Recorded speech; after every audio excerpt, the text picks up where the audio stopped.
اور اللہ سے ذات سے رہے۔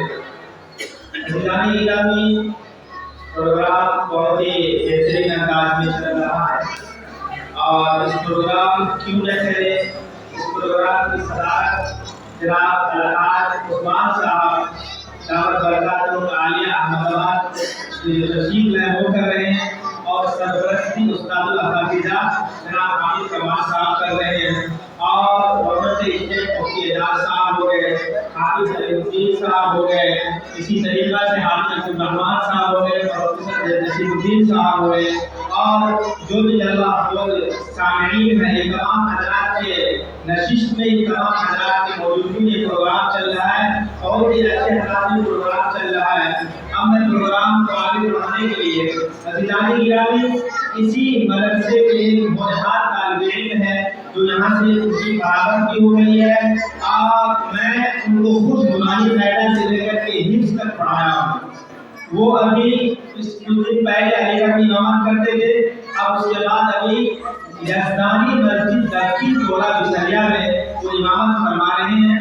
بہت ہی ہونہار طالب علم ہے، ان سے میں عزیزاً حافظ غفران رحمانی سے درخواست کرتا ہوں کہ اسٹیج پر آئے اور چند لمحوں میں چند منٹوں میں اپنی تقریر کو پیش کریں۔ حافظ غفران رحمانی ابن نصیر الدین صاحب صاحب۔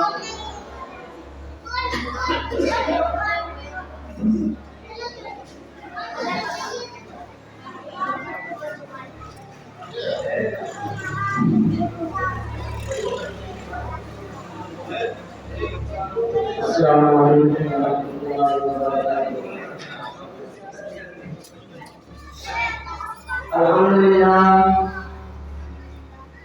الحمدللہ رب العالمین والصلاة والسلام علی سید الانبیاء والمرسلین وعلی آلہ واصحابہ اجمعین، اما بعد فقد قال اللہ عز وجل فی کتابہ المبین وقال عليه الصلاة والسلام وما أرسلناك إلا رحمة للعالمين، وقال النبي صلى الله عليه وسلم خيركم من تعلم القرآن وعلمه أو كما قال عليه الصلاة والسلام ذلك الكتاب لا ريب فيه هدى للمتقين، وقال النبي صلى الله عليه وسلم وأنتم الأعلون إن كنتم مؤمنين، صدق الله العظيم۔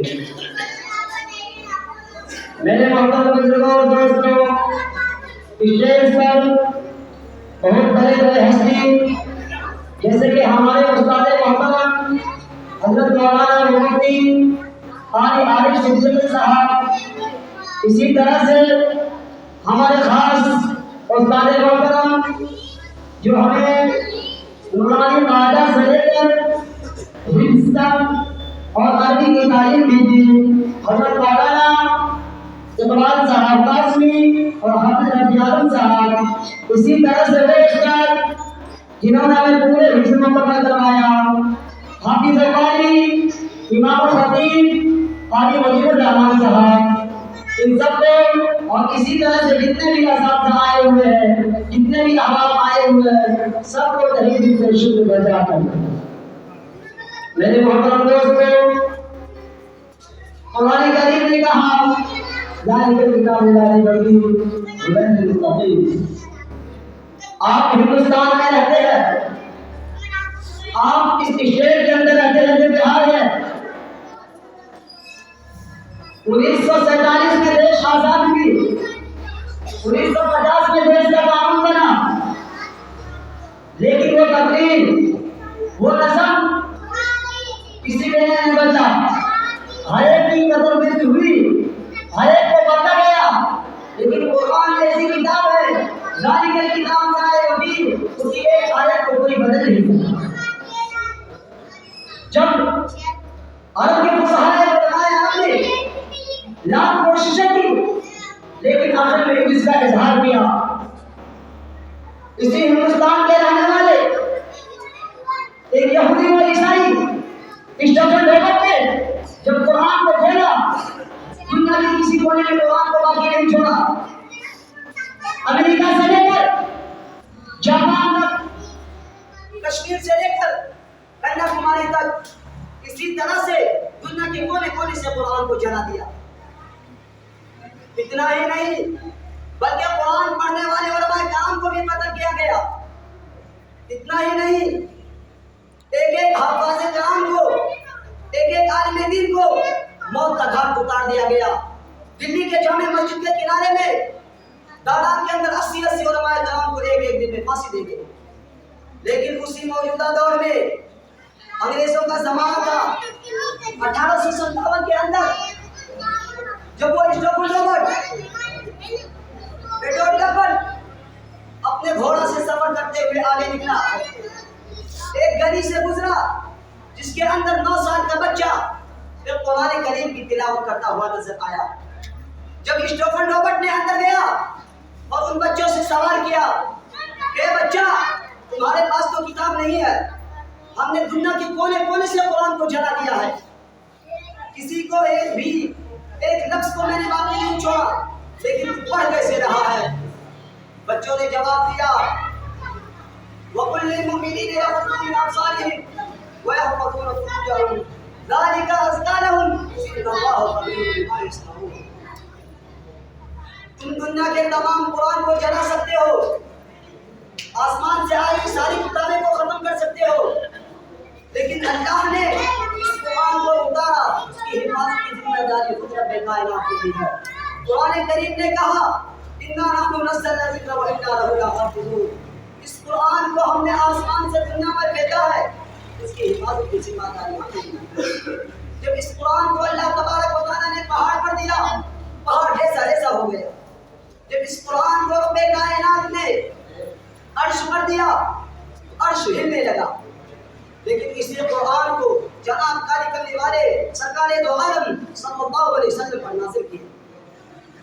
اللہ تبارک و تعالیٰ نے توریت کو آسمان سے زمین پر اتارا، انجیل کو اللہ تبارک و تعالیٰ نے آسمان سے زمین پر اتارا، زبور کو اللہ تبارک و تعالیٰ نے آسمان سے زمین پر اتارا، لیکن کسی کی حفاظت کی ذمہ داری نہیں لی۔ توریت کو اتارا، حفاظت کی ذمہ داری نہیں لی۔ انجیل کو اللہ تبارک و تعالیٰ نے اتارا، حفاظت کی ذمہ داری نہیں لی۔ زبور کو اللہ تبارک و تعالیٰ نے اتارا، کسی کی حفاظت کی ذمہ داری نہیں لی۔ لیکن جب قرآن کو اتارا، اللہ تبارک و تعالیٰ نے قرآن کریم میں لکھا اِنَّا نَحْنُ نَزَّلْنَا الذِّکْرَ وَإِنَّا لَهُ لَحَافِظُونَ، کہ ہم نے قرآن کو اتارا ہے اور ہم اس کی حفاظت کرنے والے ہیں۔ آپ ہندوستان میں رہتے ہیں، ہندوستانی زبان بولتے ہیں، جھارکھنڈ جاتے ہیں جھارکھنڈ کی زبان بولتے ہیں، گجرات جاتے ہیں شری نریندر مودی کے یہاں، وہاں آپ کو گجراتی بولنا پڑتا ہے۔ اسی طرح سے آپ سعودی عرب جاتے ہیں، آپ کو عربی بولنا پڑتا ہے۔ آپ اسی طرح سے بنگال جاتے ہیں، آپ کو بنگالی بولنا پڑتا ہے۔ اسی طرح سے آپ اگر اس ملک سے نکل کر جاپان جاتے ہیں، آپ کو جاپانی بولنا پڑے گا۔ اسی طرح سے آپ اگر امریکہ جائے گا، انگلش بولنا پڑے گا۔ اسی طرح سے اگر آپ یہاں سے نکل کر چیرو ایران جائے گا، آپ کو وہاں کی بھاشا بولنی ہوگی۔ لیکن اگر آپ قرآن کو بولیے گا، جس ملک میں جائیے، جس کونے میں جائیے، جس فرقے کے اندر جائیے، لیکن قرآن کو بولیے گا، اس کا ایک ہی آواز ہوگا ذالک الکتاب لا ریب فیہ۔ قرآن ایک ایسا واحد کتاب ہے، قرآن دنیا کا واحد کتاب ہے جس کی بھاشا نہیں چینج ہوئی۔ آپ کی عربی زبان ہے، آپ کی اردو زبان ہے، آپ کی مراٹھی زبان ہے، آپ کی انگلش زبان ہے، لیکن قرآن کو پڑھنے کے بعد وقتی وسیلے کو کہنا پڑے گا۔ جب میں نے قرآن سے پوچھا اے قرآن اگر چہرہ بتا، قرآن نے کہا وصفہ۔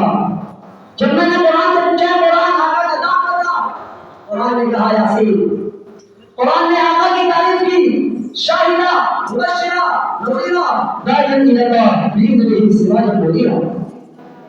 میرے دوستو 1967 کے اندر مولانا علی ندوی رحمۃ اللہ علیہ اپنی کتاب میں لکھی اور لوگوں کو بھی کہا کہ اے میرے دوستو جگہ جگہ پر تم مقر کو قائم کرو۔ ہم نے اس کی بات نہیں مانی۔ مولانا علی رحمۃ اللہ علیہ نے کہا تم ہر ایک گھر میں، ہر ایک بستی میں، ہر ایک مساجد کے اندر تم مقر کو قائم کرو، مدرسے کو قائم کرو، تمہارا بچہ کامیاب رہے گا۔ ہم نے ان کی باتیں نہیں مانی۔ جس ملک کے اندر، جس کنٹری کے اندر، جس اسٹیٹ کے اندر مسلمانوں نے 7.5 سال حکومت کی، ان کے برما میں آپ چاہیے۔ وہ ان کے برما جس میں مسلمانوں نے 7.5 سال حکومت کی، کبھی مسلمان نظر نہیں آتا ہے۔ اگر وہ لوگ مولانا علی نانوی رحمۃ اللہ علیہ کے بات کو مان لیتے، قرآن پر عمل کر لیتے، قرآن نے کہا ان اللہ خبیر بما یصنعون، اللہ تبارک و تعالیٰ کہتا ہے تم آگے بڑھو ہم تمہارے ساتھ ہیں۔ ہم نے ان کی باتیں نہیں مانی، آپ خود کا دفتر پہ جو نہیں ہونا پڑتا ہے۔ آج ہمارے اندر دیکھیے سماج کے اندر امام صاحب کو دیکھیے، اگر دنیا کے اندر کسی کو ذریعہ ہدایت کے نظر سے دیکھا جاتا ہے تو مدارس میں کون بھی ہوتے ہیں۔ اگر وہ 10,000 تنخواہ مانگ دیا جائے کہتا مولوی صاحب 10,000 دے گا، ارے کم وقت کو جب تمہیں 50,000 نہیں ہوتا ہے اسے 10,000 میں کیسے ہوگا؟ ان العلماء ورثۃ الانبیاء، یہ علماء تو اس انبیاء کے وارث ہیں، یہ علماء تو اس انبیاء کے وارث ہیں جس کے لیے حضرت آدم علیہ السلام نے دعا کی کہ اللہ تبارک و تعالیٰ ہم کو نبی مت بنائیے، ہم کو پیغمبر مت بنائیے، لیکن ہمیں جناب کاری کرنے والے دعوت دو جہاں سرکار دو عالم صلی اللہ علیہ وسلم کی امت میں پیدا کرنا۔ آج ہم اس امت میں رہ کر مسلمان گھرانے میں پیدا ہو کر قرآن کو نہیں پڑھتے ہیں۔ آج مولانا علی نانوی رحمۃ اللہ علیہ کے بات کو اگر مان لیتے تو گوا کے مسلمان، اس ہندوستان کے مسلمان، اس بہار کے مسلمان، اس ہریانہ کے مسلمان کوئی بھی اس پیدا کر جو کھانے پر مجبور نہیں۔ آج گستاخی رسول کیا جا رہا ہے باہر منتری کے لیے، اسی ارریہ ضلع کے اندر پاک سنگھ نے کہا اگر تمہیں اس ہندوستان میں رہنا ہوگا تو تمہیں غیر مسلم بن کر رہنا ہوگا۔ اگر ہماری راضی مضبوط ہوگی، ہمارا ایمان جمع رہتا، ہم قرآن پر ثابت رہتے، ہم ایمان و یقین کے ساتھ رہتے، آج ہم اس اتحاد و اتفاق کو قائم رکھتے، اتحاد و اتفاق کو باقی رکھتے، اس کی بات پر نہیں ہوتا کوئی ہوتا۔ لیکن آج کسی کا اندر ایک اندر اسی ضلع کے اندر ایک منتری ہو کر کہتا ہے اگر تمہیں رہنا ہوگا تو تمہیں غیر مسلم بن کر رہنا ہوگا۔ کرے بھی بھیجے کرنے کو ایک نوجوان ہمیں آپ سماج میں قرآن کی کتاب ہے جس کے اندر ہر ایک مسئلہ کا ہے۔ آج یہ تعلیم یہ جو دیکھ رہے ہیں یہ ہمارے حضرت حافظ رفیع احمد صاحب کا دین ہے۔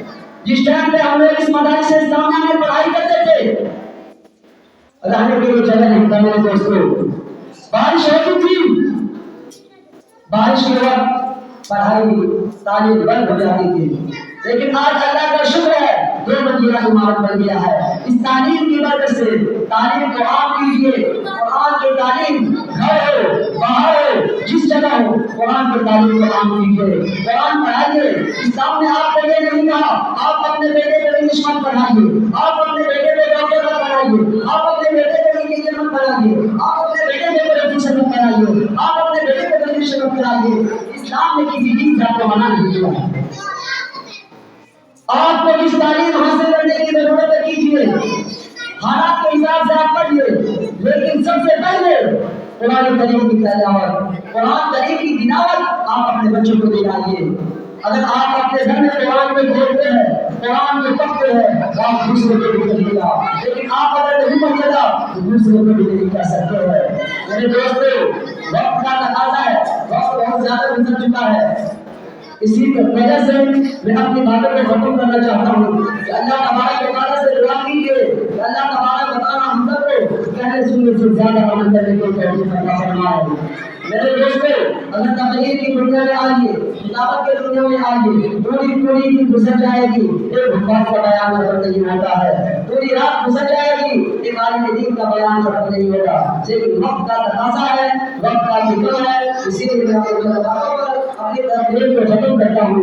وعدہ اللہ مومن کے لیے وعدہ اللہ مومن کے لیے قرآن میں کوئی بات نہیں، کچھ ہے کسر ایمان میں، کچھ ہے کسر ایمان میں، یاد رکھنا مجھے یاد آئے گا، یاد رکھنا مجھے یاد آئے گا، تقریر خدا شاید خواب میں آپ کو سناؤں گا۔ میں ہوں بچہ مجھے بس دعا کیجیے، میں ہوں طالب علم آپ مجھے دعا کیجیے، بلکہ شیخ ٹیپو سلطان مولانا علی نانوی آپ کو انعام کر دیں۔